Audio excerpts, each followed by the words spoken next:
দেখতে পাচ্ছি 20 নম্বর ক্লাস। দেখেন, দেশের জন্য সেবা করো, দেশের জন্য সেবা করো। কারণ দেশের এখানে কোন কারকে কোন বিভক্তি, খুবই সহজ।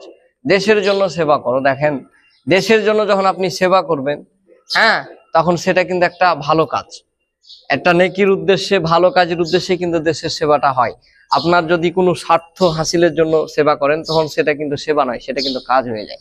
তো দেশের জন্য সেবা করো, এই কথাতে, এই বাক্যেই আমরা পেয়ে যাচ্ছি যে একটা ভালো কাজের উদ্যোগ নেওয়া, একটা নেকির কাজের উদ্যোগ নেওয়া। তো এখানে ভালো কাজের উদ্দেশ্য যদি বুঝায়, আমরা সম্প্রদান কারকটা জানি যে ভালো কাজের উদ্দেশ্য যদি বুঝায়, নেকির উদ্দেশ্য যদি বুঝায়, তাহলে সেটা অবশ্যই সম্প্রদান কারক।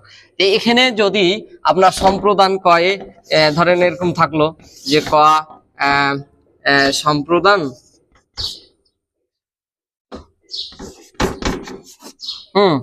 আর খ আপনার নিমিত্তে, নিমিত্তে, আর গ অন্য একটা থেকে গেল, ধরেন গ দিয়ে দিলেন কর্ম ইত্যাদি। এখন আপনি অপশনে এই তিনটা আছে, এখন কোনটা উত্তর মারবেন। দেখেন, আমরা জানি জন্য নিমিত্তে যদি থাকে, জন্য নিমিত্তে যদি থাকে, আর অপশনে যদি নিমিত্তে কারক থাকে, নিমিত্তার্থ বা নিমিত্তে কারক যদি থাকে, হ্যাঁ, তাহলে অবশ্যই এই সম্প্রদান বাদ দিয়ে আমরা এই খটা উত্তর হবে আপনার কি, এই খ উত্তর হবে খ। আর যদি নিমিত্তার্থ কারক না থাকে, তাহলে আমরা সম্প্রদান মারবো, অবশ্যই সম্প্রদান মারবো। তো এখানে নিমিত্তার্থে এখানে ষষ্ঠী হবে, কারণ র এর সমান কি হয় জানেন, ষষ্ঠী, ষষ্ঠী, এই যে ষষ্ঠী, ষষ্ঠী হয়, র এর সমান কি ষষ্ঠী। তাহলে এখানে যেহেতু র আছে, সেদিক দিয়ে অবশ্যই এটা সম্প্রদানে ষষ্ঠী, আর নিমিত্তা থাকলে নিমিত্তার্থে ষষ্ঠী। সম্প্রদান, সম্প্রদানে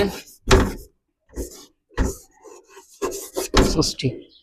হ্যাঁ, তো এভাবে আপনারা বের করার চেষ্টা করবেন। যদি বলা হয় দেশের জন্য জান দাও, দেশের জন্য সেবা করো, হ্যাঁ, এতিমদেরকে দান করো, এই ধরনের নেকির উদ্দেশ্যে কাজ যেগুলো করা হয়, সেগুলো হয়েছে সম্প্রদান কারক।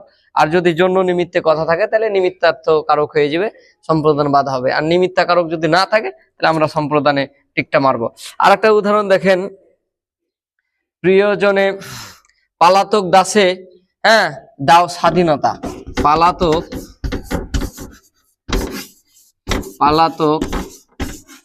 দাসে, এনে এটা বড় তো, পালাতক দাসে দাও